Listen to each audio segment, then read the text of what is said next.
Buenos días, mi nombre es Jesús Yosimar Gómez Álvarez, soy estudiante del Instituto de Estudios Superiores de Ingeniería Educativa. Actualmente estudio la maestría en Nutrición Deportiva. El nombre de la asignatura es Sistema Neuroendocrino y Neuromuscular a cargo del catedrático y doctor Javier Eduardo Rojas Figueroa. El título del trabajo es Recomendaciones clínicas para la práctica de deporte en personas con diabetes mellitus 2021. La diabetes es una enfermedad prolongada y crónica en la cual el cuerpo no puede regular la cantidad de azúcar que tenemos en la sangre, ya que el cuerpo es incapaz de producir la cantidad necesaria de insulina o crea resistencia a la insulina. Nos dice que la práctica de deporte de forma habitual está cada vez más extendida y aunque sea en un plano no profesional, en ocasiones se puede adquirir alta intensidad. En personas con diabetes mellitus puede tener un impacto significativo en el control metabólico, haciendo preciso un ajuste de su tratamiento y su alimentación. En muchos casos las personas no están siempre ligadas al ejercicio, al deporte, ¿no? Simplemente que cuando ya les detectan algún tipo de diabetes, el mismo médico les hace la recomendación de que se tienen que integrar al ejercicio, ¿no? O tienen que iniciar la práctica deportiva para mejorar su salud. Del mismo modo con las personas profesionales que de alguna manera tienen diabetes, si es bien controlada su alimentación, su planificación del entrenamiento, no debe tener ningún problema y pueden ser personas con muy buena salud y tener muy buenos resultados. Efectos sobre el control glucémico de los diferentes tipos de ejercicio. El ejercicio aumenta la captación muscular de glucosa, mejorando la sensibilidad a la insulina. El tipo de ejercicio, la intensidad y el volumen y la persistencia en el tiempo son factores que influyen en el mantenimiento a medios y largos plazos de los beneficios en el control glucémico. Dichos efectos difieren según el tipo de diabetes, que cuál es diabetes mellitus tipo 1 y tipo 2. La intensidad del ejercicio se puede definir con el consumo de O2 por parte del músculo y se suele utilizar el porcentaje de la frecuencia cardíaca máxima. La intensidad será leve si la frecuencia cardíaca, si mi porcentaje de frecuencia cardíaca es menor del 50 o 40%. Será moderada si está entre el 50 y el 70% y será alta si es mayor del 70 u 80%. Diabetes mellitus tipo 2. Tanto el ejercicio aeróbico como el de resistencia mejoran de forma aguda la sensibilidad a la insulina en torno a un 20%. Cualquiera de los dos regímenes de entrenamientos de forma regular aumenta aún más la sensibilidad a la insulina en un 40%, mejorando los niveles de hemoglobina en un 0,4 y 0,5%. La combinación de ambos tipos de ejercicio mejoran aún más los resultados con un incremento de la sensibilidad a la insulina mayor al 70% y una reducción de hemoglobina de 0,9%. La mejora de la sensibilidad de la insulina y el descenso de hemoglobina dependen de la intensidad. A mayor intensidad, mayor será el beneficio. Un plan de entrenamiento basado en el HIIT, que es con sus siglas en inglés High Intensity Interval Training, obtiene beneficios similares al ejercicio aeróbico continuo de intensidad moderada, pero con una reducción de tiempo hasta un 40%, que puede ir de 1.5 horas a 2.5 horas por semana y un menor volumen de trabajo. Esto es muy importante para personas que a veces no tienen tiempo, ¿no? Como les decía yo al principio, cuando ya les detectan la diabetes y les recomiendan hacer actividad, muchas personas por sus trabajos, etcétera, que no son profesionales en algún deporte, pues entonces el método del HIIT es muy recomendable para ellos, ya que van a emitir mucho menor tiempo y menor volumen de trabajo y los beneficios van a ser los mismos, ¿sale? Diabetes mellitus tipo 1. El efecto a corto plazo sobre la glucemia plasmática depende del tipo de ejercicio. Los niveles circulantes de insulina, la glucemia e ingesta previas, así como el estrés asociado a la práctica del deporte. La realización de ejercicios aeróbicos prolongados de moderada intensidad se asocia a un descenso significativo de la glucosa en personas con diabetes mellitus y niveles óptimos de insulina. La práctica deportiva de alta intensidad en condiciones de niveles insuficientes de insulina y estrés pre-ejercicio incrementa el riesgo de hipoglucemia y cetosis. En términos de hemoglobina, estudios transversales sugieren que una mayor actividad física se asocia con un mejor control glucémico. En diabetes mellitus tipo 1 pediátrico, el ejercicio de forma regular mejora la hemoglobina un 0,3%. Hay estudios que han realizado en adultos con sobrepeso y obesidad, en los cuales han implementado la práctica del método del HIIT durante 12 semanas y se asoció con un descenso significativo de hemoglobina.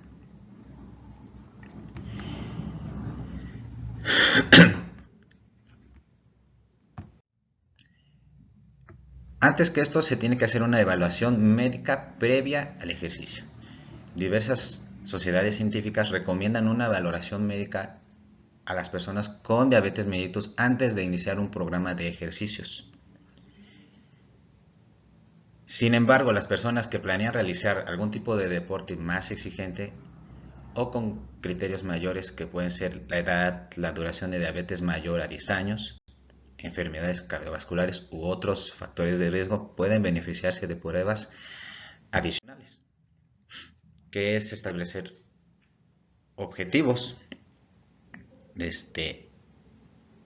un plan de cuidados de la diabetes, qué tiempo tiene con la diabetes, si lleva algún tratamiento con insulina, hasta en dado caso también hasta el número de algún familiar por alguna situación. También otro punto es un examen médico previo. Eso lo va a hacer obviamente un doctor. Un doctor le va a hacer ese estudio en el cual también podemos identificar si hay enfermedades cardiovasculares y él es el que va a dar el visto bueno si el paciente puede realizar alguna actividad deportiva y de qué intensidad, si no presenta algunas complicaciones. No, como dice, formulación de recomendaciones específicas, si no presenta alguna enfermedad cardiovascular, neuropatía autonómica, neuropatía periférica, retinopatía diabética o nefropatía diabética. En esas son también las exploraciones especiales. La valoración del hábito deportivo y el riesgo de hipoglucemia que va a presentar cada paciente. Modificaciones a realizar en la alimentación. Ingesta de macronutrientes. Nos dice que no existe una distribución única e ideal de macronutrientes para el deportista con diabetes mellitus. Es útil emplear ecuaciones predictivas del gasto calórico y datos de composición corporal para calcular las necesidades de macronutrientes. ¿Esto qué nos quiere decir? Que no se les puede recomendar el mismo porcentaje de macronutrientes a todas las personas, ¿no? Porque va a depender también de, como lo dice ahí, su composición corporal y el gasto calórico. Eso es muy importante, ya que aquí puede haber personas que practican actividad deportiva intensa y también algunas que muy poca actividad o nula actividad, ¿no? Que apenas van a iniciar en la actividad. Entonces todo eso interviene en qué porcentaje de macronutrientes se le va a dar a cada tipo de persona, sea el deporte o la actividad y la intensidad con la que practican dicho deporte. El balance de macronutrientes aconsejado es de 45 a 65% de hidratos de carbono, 20 a 35% de grasas y 10 a 35% de proteínas. El aporte de hidratos de carbono dependerá de la intensidad y duración del entrenamiento. El beneficio metabólico y rendimiento deportivo de dietas bajas en hidratos de carbono que sean menor a 140 gramos de hidratos de carbono al día en atletas nos dice que la evidencia actual en deportes con diabetes mellitus es escasa, que deben de realizarse bajo supervisión y acompañadas de un periodo de adaptación por mayor riesgo de de cetoacidosis, hipoglucemia, alteraciones lipídicas, déficit de macronutrientes y depresión de glucógeno. Ingesta de macronutrientes. Se aconseja asegurar el aporte de vitaminas del grupo B. El déficit de vitaminas de vitamina B12 frecuente con metformina disminuye el rendimiento. La hipoglucemia puede asociarse con hipomagnesemia, que a su vez causa calambres musculares. Otros micronutrientes esenciales para el deporte con DM son hierro, calcio y vitamina D. Las dietas deficitarias pueden conllevar exceso de sodio y pobre en potasio, que junto a la hipomagnesemia causa elevación de presión arterial. Perdón, esta era ingesta de micronutrientes. Hace un rato había hecho macronutrientes, ahorita es micronutrientes. Y la ingesta durante el ejercicio físico. Suplementar con hidratos de carbono si la glucemia pre-ejercicio es inferior a 100 miligramos por decilitro. Personalizar según tolerancia individual a los hidratos de carbono, ya que su exceso puede producir molestias digestivas. Datos preliminares apoyan que el consumo de hidratos de carbono de absorción lenta 2 horas antes de una carrera de alta intensidad en personas con diabetes mellitus tipo 1 frente a un suplemento alto índice glucémico por mejor respuesta de glucemia 29,30 durante el ejercicio prolongado o en la recuperación. Los hidratos de carbono disminuyen el riesgo de hipoglucemia y evitan los picos hiperglucémicos. Hidratación. Las personas con diabetes mellitus tienen mayor predisposición a la deshidratación durante el ejercicio. Es por eso que se recomienda ingerir agua. En ejercicios superiores a 1 hora de duración, las bebidas isotónicas pueden prevenir la hipoglucemia y contribuyen a la reposición de iones. Nos dan como recomendación la ingesta de 1 litro por hora de agua, ¿ok? Recuperación tras ejercicio. Tras finalizar el ejercicio, si la glucemia es inferior a 120 miligramos por decilitro, se aconseja ingerir de 15 a 20 gramos de hidratos de carbono de absorción lenta, tanto en diabetes mellitus tipo 1 como en diabetes mellitus tipo 2, tratados con insulina o secretagogos. Los deportistas de competición deben asegurar la reposición del glucagón tomando 11 gramos por kilogramo de hidratos de carbono en las primeras horas post al ejercicio, o sea, después del ejercicio. Vigilar la hiperglucemia asociada a ejercicios explosivos. Y otro punto dice, tras ejercicios prolongados, un snack nocturno con grasas, hidratos de carbono y proteína puede prevenir la hipoglucemia nocturna. Productos disponibles en el mercado: bebidas isotónicas útiles en ejercicios superiores a 60 minutos. Lácteos también son útiles para la recuperación y prevención de hipoglucemias tardías. Geles o pastillas de glucosa y barritas para deportistas o concentrados de hidratos de carbono en polvo. Estos son los productos que se pueden adquirir en el mercado para tener en cuenta. Ayudas ergogénicas. En personas con diabetes mellitus, los suplementos de cromo, vanadio y zinc pueden mejorar la sensibilidad a la insulina. La toma de 5 miligramos por kilogramo de cafeína pre-ejercicio en diabetes tipo 1 disminuye las hipoglucemias durante el ejercicio. Otros aspectos son que las personas con diabetes mellitus tipo 1 tienen mayor riesgo de desarrollar trastornos de la conducta alimentaria. El ejercicio físico puede enmascarar los síntomas de hipoglucemia. Monitorización de la glucosa.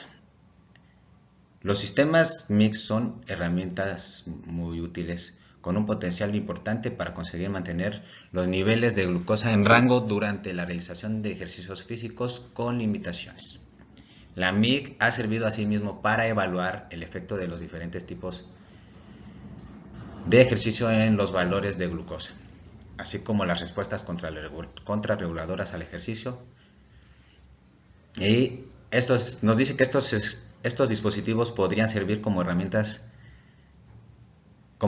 educativa para personas con diabetes mellitus, permitiendo modificar la dosis de insulina y la ingesta de hidratos de carbono. La monitorización continua de glucosa. Diferentes estudios han demostrado la fiabilidad de distintos sensores durante la práctica de ejercicio de alta intensidad de personas con diabetes mellitus tipo 1. La monitorización flash de glucosa es una herramienta útil para la práctica de ejercicio. Sin embargo, la fiabilidad de los datos no sería del todo precisa ante valores bajos de glucosa y durante la realización del ejercicio. Se recomienda en estas situaciones la comprobación de la glucosa en sangre capilar, el uso de la MFG en personas con diabetes tipo 2 fomentaría la realización de la actividad física.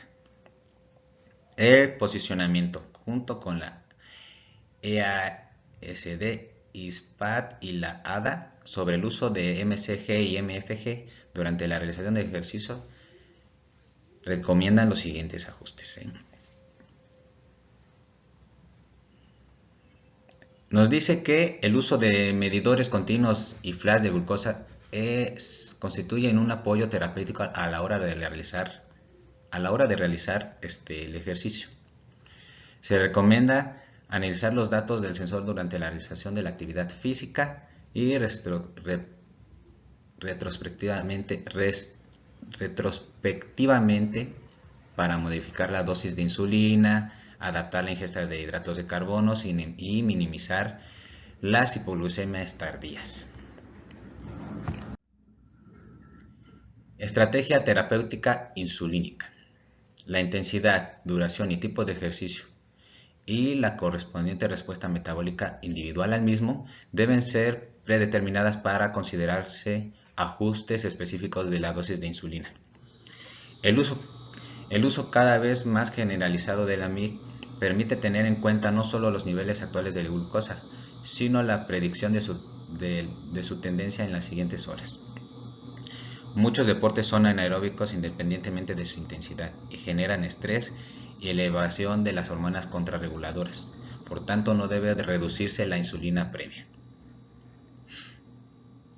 Si es aeróbico, debemos reducir la insulina previa porque implica un consumo de glucosa durante su práctica.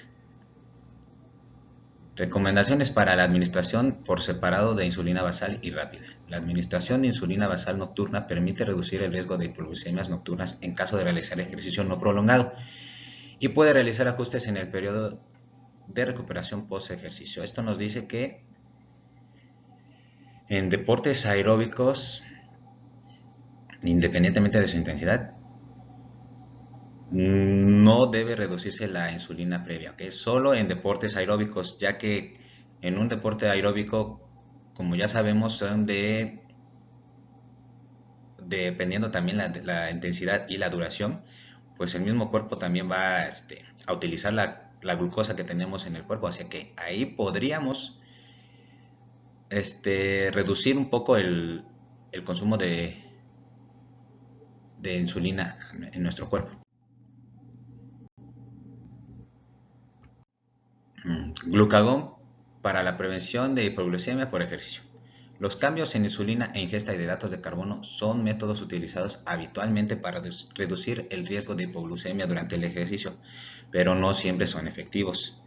Ricklets et al. Probaron una mini dosis de glucagón 150 microgramos administrado antes del ejercicio. Pues, nos dice que puede ser eficaz. Puede ser más eficaz que la reducción de insulina para prevenir la hipoglucemia en el ejercicio moderado de 45 minutos. Otro estudio probó una dosis de 200 microgramos, la cual mejoró la estabilidad de la glucosa durante 45 minutos de ciclismo.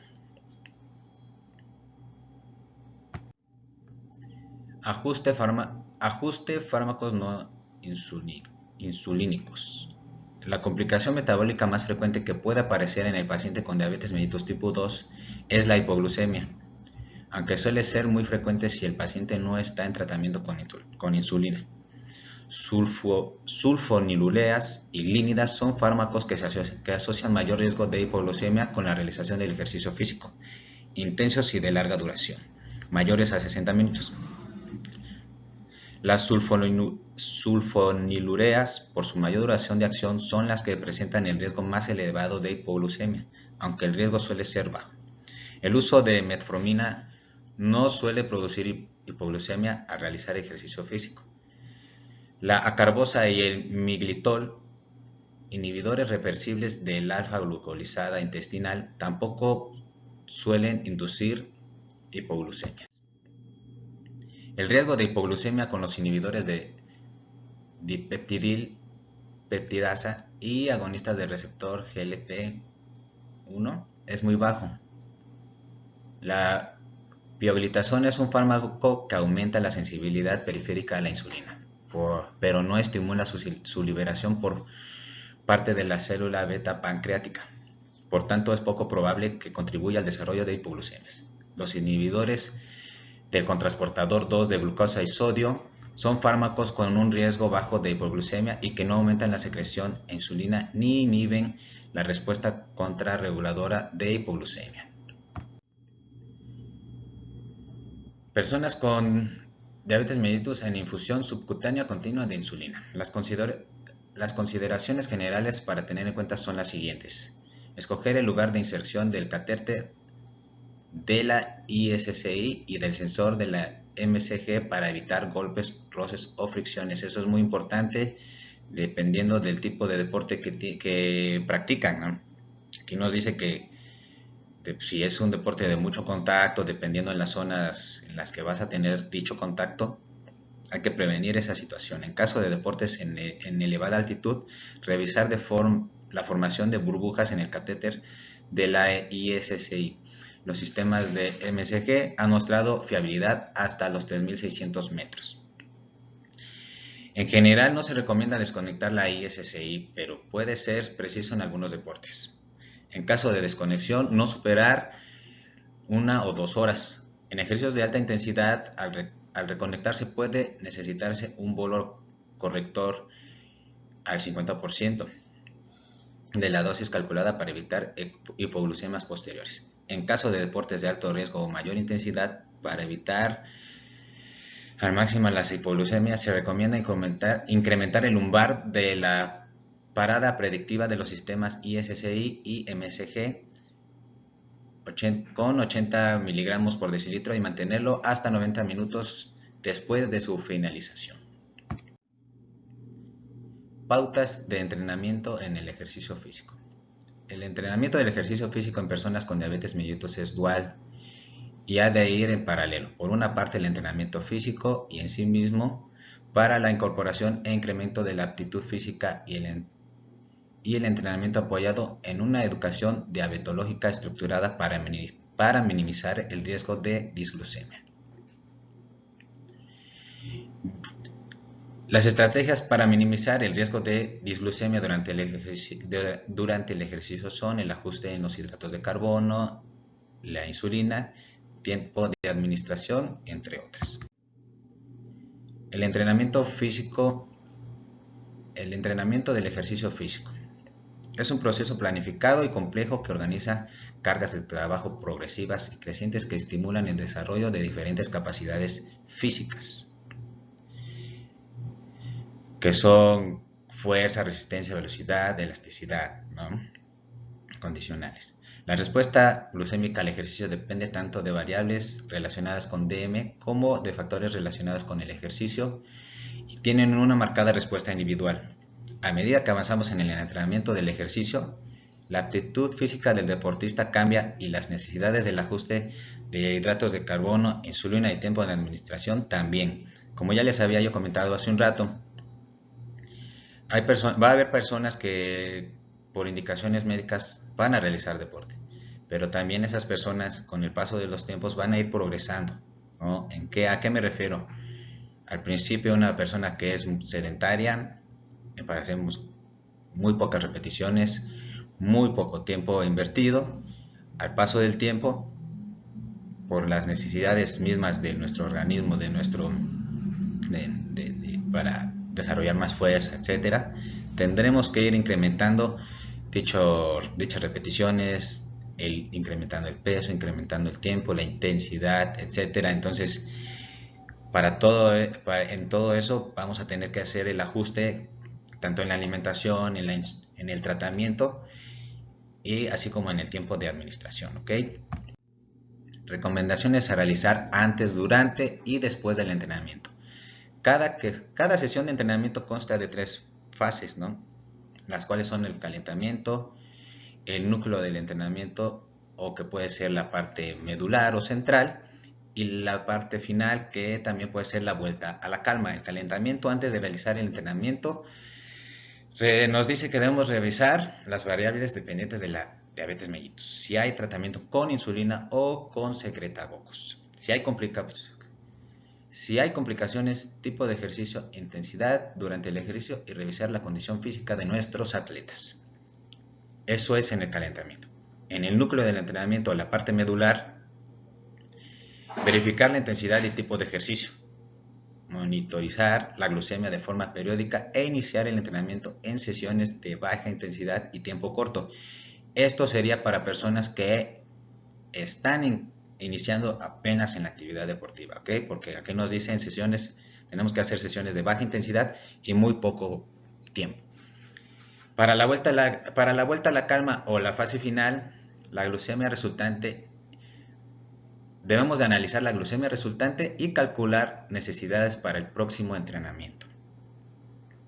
Tenemos que checar muy bien a nuestros pacientes de tal manera que si esa sesión estuvo correcta o no, si se mantuvo o hubo una disminución en la glucosa, o si le llegó a afectar a nuestro paciente algo, si estuvo mal nuestro entrenamiento, hacer las modificaciones correspondientes para que la salud de nuestro atleta mejore y no empeore, ¿verdad? Recomendaciones para la progresión del entrenamiento.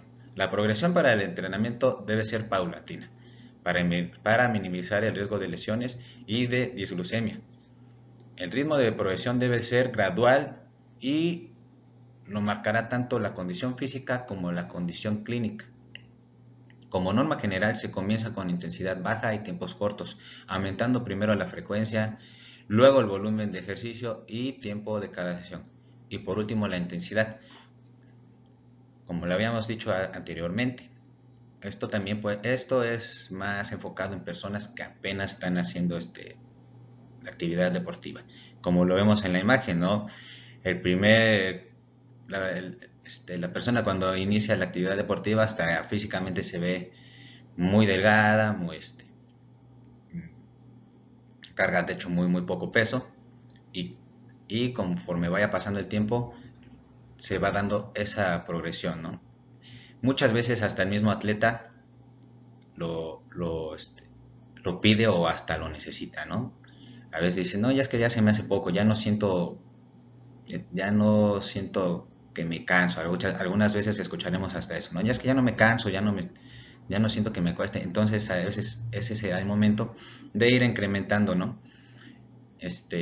Los pesos, la intensidad, el volumen de la sesión. Muy importante, cada persona es diferente de acuerdo a la edad, el sexo también, ¿eh? Porque va a haber alumnos en comparación con la edad que van a ir mejorando un poquito más rápido que los que tienen mayor edad, ¿no? Entonces ahí también no podemos generalizar, no podemos decir la rutina va a ser igual porque iniciaron desde el día 1 y cada semana van a ir trabajando todo lo mismo, ¿no? A veces tenemos que ser muy individual. El entrenamiento debe ser individualizado, más en personas con diabetes mellitus. Intensidad y progresión del ejercicio aeróbico. Se debe iniciar con ejercicios cortos y de baja intensidad, como lo habíamos dicho, baja intensidad es menor de 40 o 50% de la frecuencia cardíaca máxima. Se debe respetar el ciclo de entrenamiento de cada sesión. como ya lo habíamos mencionado, que son las fases del entrenamiento: es calentamiento, la parte medular o, como nos dice aquí, el núcleo de entrenamiento, y la parte final y estiramientos, así como las normas de progresión, frecuencia, tiempo e intensidad. El objetivo final del entrenamiento es el mismo que indica la OMS para la población en general. El objetivo final mínimo es de 150 minutos a la semana, de una intensidad al menos moderada o intensa de nuestra frecuencia cardíaca máxima, y lo más recomendable es 3 días a la semana. En lo personal, yo manejo este tipo de entrenamientos cuando a la gente siempre les recomiendo que entrenen 3 días, y en el cual entrenen uno, descansen al siguiente y vuelvan a entrenar, que no sean 3 días seguidos. Ya vimos que eso es lo que también marca la OMS: 150 minutos mínimo a la semana, divididos en esos 3 días, como bien. Ejercicios de duración más corta, mínimo 75 minutos a la semana. Intensidad vigorosa o el entrenamiento de intervalos de alta intensidad HIIT puede ser suficiente para individuos jóvenes o de buena forma física. Como lo dijimos en un principio, el método HIIT es muy bueno para personas que no tienen tiempo o que pueden ser jóvenes o de buena forma física. Es muy conveniente. Yo en lo personal así lo trabajo. 2 días de fuerza general, fuerza en el cuerpo, y el tercer día introduzco el método HIIT, que es de muy elevada intensidad, pero un periodo corto de tiempo. Intensidad y progresión del ejercicio de fuerza-resistencia. Se debe coordinar los ciclos de inspiración y expiración con el movimiento muscular, evitar el valsaba y realizar un correcto control de la presión arterial. Cada sesión consta de varios ejercicios, descansando de 1 a 2 minutos tras cada serie de repeticiones. Se debe llevar al grupo muscular que se está trabajando próximo a la fatiga. El entrenamiento debe progresar despacio, aumentando primero la carga de los pesos y luego el número de repeticiones. Se debe entrenar para un objetivo final mínimo de 2 sesiones por semana en días no consecutivos. El objetivo de la intensidad en ausencia de contraindicaciones es 75-80% de la fuerza máxima, que es la que reporta mejores beneficios cardiometabólicos. Muy importante: combinar ejercicios de fuerza con ejercicios de resistencia o aeróbicos, ¿no? Esto es muy importante porque los beneficios de fuerza en cuanto a nuestros músculos es mucho mejor. Otros estudios han demostrado que hasta para bajar de peso no es necesario solo ejercicios aeróbicos, sino de fuerza. ¿Por qué? Porque esos ejercicios, un ejercicio de fuerza está quemando calorías durante y después del entrenamiento, ¿sí?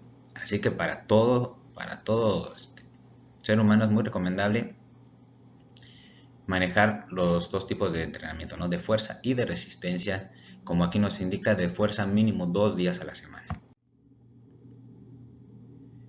Peculiaridades de deportes en concreto. Buceador. El buceo en el paciente con DM entraña 2 potenciales riesgosos posible predisposición a enfermedad descomprensiva y riesgo de hipoglucemia menos percibidas en la superficie, con el riesgo de ahogamiento. Para prevenir la enfermedad descompresiva es muy importante una buena hidratación. Alpinista. No hay datos que contraindiquen la práctica del alpinismo en sujetos con diabetes mellitus bien controlados. Sin embargo, en alturas los sujetos con DM tienen un mayor riesgo de deshidratación, de hipotermia, congelación o lesiones por el frío.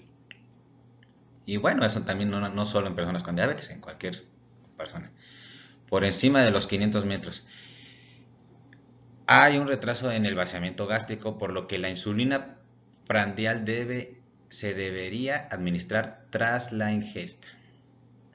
El frío puede disminuir la absorción subcutánea de insulina y contribuir a aumentar sus necesidades. Los síntomas de hipoglucemia se pueden confundir con los típicos del mal de altura. Mucho cuidado. Navegante de vela. Las personas con diabetes que practican vela deben ir siempre acompañadas y prevenir el riesgo de hipoglucemia fundamentalmente en modalidades en las que navegan en barcos pequeños con solo dos tripulantes. Muy recomendable que viajen con un acompañante por alguna complicación que se pueda dar. Fondista. Fondista, que puede ser corredor, esquiador o ciclista. En deportes de fondos prolongados hay que tener en cuenta el riesgo de hipoglucemia durante la actividad y tras varias horas de finalizar, los cuales pueden ser deshidratación y golpe de calor. Se debe beber entre 0,4 y 0,8 litros por hora de agua o bebida isotónica, como ya lo vimos hace un rato en el tema de hidratación. Limitar la sudoración evitando un exceso de abrigo y prevenir los cuidados del golpe de calor. Eso es muy importante. Hay gente que usa mucha ropa o sudaderas a la hora de hacer deporte pensando que el sudor es grasa, ¿no? Y realmente no, lo único que va a pasar es que se van a deshidratar y eso les puede crear alguna complicación. Muy importante este tema en personas con diabetes mellitus. Tener en cuenta eso nosotros como preparadores físicos, como cultores físicos también, evitar esos casos, ¿no? Y aquí nos dice también el nadador, se debe prevenir especialmente la aparición de hipoglucemias, ya que conllevaría a un riesgo de ahogamiento. Si la natación se prolonga más de 30 minutos, se deben consumir suplementos de hidratos de carbono. Ejercicio en adolescente con diabetes tipo 1. El ejercicio físico puede mejorar el control glucémico, lipídico, aptitud física y calidad de vida en niños y adolescentes. Además, permite reducir la dosis total de insulina, como ya lo hemos hablado. El deporte es muy recomendable para personas con diabetes, más aún aquí en adolescentes y niños, que nos va a permitir reducir la dosis total de insulina, ¿no? La MCG o MFG que llamo, podrían tergiversar los cambios dinámicos en las concentraciones reales de glucosa en sangre debido al retraso entre los niveles de glucosa en sangre y los niveles de glucosa intersticial. La ICSI, que incluye sistemas de control predictivo de glucosa baja, pueden ser ventajosas ya que la actividad física se asocia con un mayor riesgo de hipoglucemia, no solo durante, sino también después de la actividad física. Es recomendable establecer alertas de hipo o hiperglucemia en rangos de 100 a 180 miligramos por decilitro. La suplementación con hidratos de carbono se debería realizar de forma individualizada y ajustada por el peso corporal, como ya lo habíamos comentado también anteriormente. El ajuste debe de ser personalizado dependiendo la composición corporal y también el tipo de deporte, ¿no? Depende de la intensidad, ¿ok? La intensidad deportiva. Preparación previa al ejercicio. En la fase previa al ejercicio, el objetivo de glucosa del sensor debería estar entre 126 y 180 microgramos por decilitro en niños y adolescentes con moderado riesgo de hipoglucemia y o ejercicio moderado, y entre 162 y 216 miligramos por decilitro si tiene alto riesgo de hipoglucemia y o ejercicio intenso. Estos objetivos se pueden conseguir con reducción del bolo de insulina preprandial en un 25-75% o ajustes en función del tipo, duración e intensidad del ejercicio. Si la glucemia es menor que esos objetivos, se recomienda aporte de 10 a 15 gramos de glucosa. El ejercicio se podría iniciar cuando alcance los 90 miligramos por decilitro o bien 126-180 miligramos por decilitro en niños y adolescentes. Cuando la glucemia es mayor de 270 miligramos por decilitro y los cuerpos cetónicos están mayor de 1.5 milimol por litro, el ejercicio físico estará contraindicado. Durante el ejercicio. El objetivo del rango del sensor durante el ejercicio es de 80 a 180 miligramos por decilitro, preferiblemente 126 a 180 miligramos. El consumo de hidratos de carbono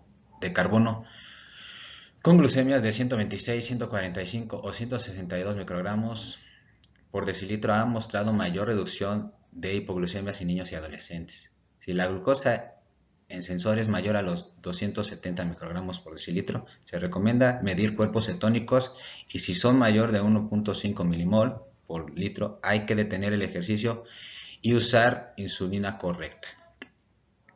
En caso de glucosa mayor a 270 microgramos por decilitro y cuerpos cetónicos menor de 1.5 milimol por decilitro, se recomienda realizar únicamente ejercicio aeróbico por la respuesta adrenal al ejercicio intenso.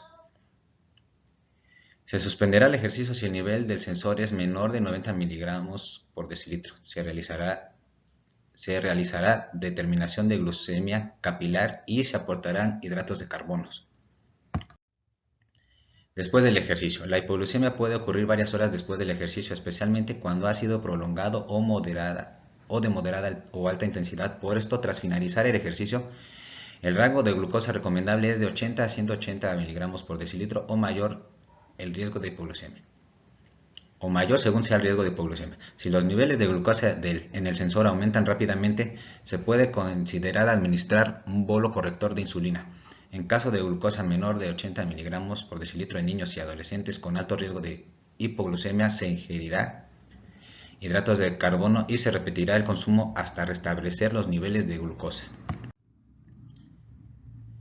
Por último, otros aspectos a considerar son lesiones y control glucémico. Las personas con diabetes mellitus tienen una respuesta hiperglucémica exagerada a la lesión en relación con aumentos drásticos en la secreción de hormonas de estrés, que son ACTH, cortisol, hormona de crecimiento, catecolaminas y glucagón. Además, un mal control metabólico puede asociarse con un mayor riesgo de infección, mala cicatrización de heridas y fracturas.